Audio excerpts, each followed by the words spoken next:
I am the weirdo in the women's prison, because every time it's recreation time in here, everyone else uses it to relax. I train like crazy instead, while everyone else is playing. I take the chance to train my back muscles, and that's not all. Every time it's my turn to make porridge, I use it to build my arm strength. Even when it pours, I still run 5 kilometers every day, but I do all this not to escape.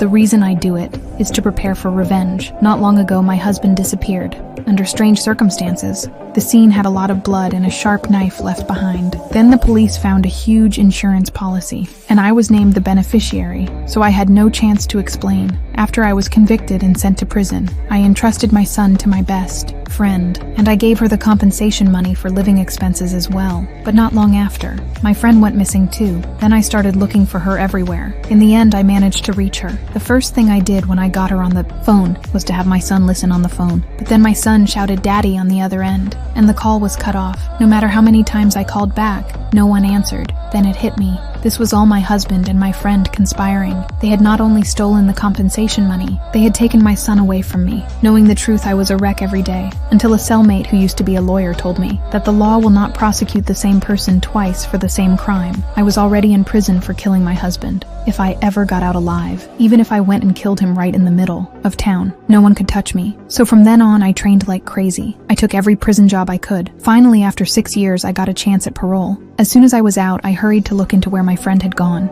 I knew she was a teacher, so I figured checking the teacher registry would lead me to her new workplace. But that search left me stunned, because there were over 1,000 people with her exact same name. In the end, I decided to break into one of the schools she used to work at, trying to find her social security number in the records room. But just as I got the number, the police discovered me. But I was not even panicked, because 6 years of hard training in prison were finally going to pay off. I leapt straight from the second floor, then vaulted over the barbed wire. Then I sprinted all the way and led the cops onto the beach. Using a slope, I flipped the police car right over. But in the end, the police surrounded me. During transport, I tried to plead with the officers, telling them I was framed, but they did not care what I said, because every criminal thinks they were wronged. He cuffed me to the car. Then he leisurely started drinking his coffee, but he did not realize he had forgotten to take the car keys out. I looked at the handcuffs, and then at the water hose beside me, so I stomped on the gas, but the handcuffs just sparked. Then I backed up and tried again. The cuffs were still secure, but I noticed the door handle was loose, so I started trying to pull my cuff free. But then the officer heard the noise and rushed back. Panicking, I could only drive the car into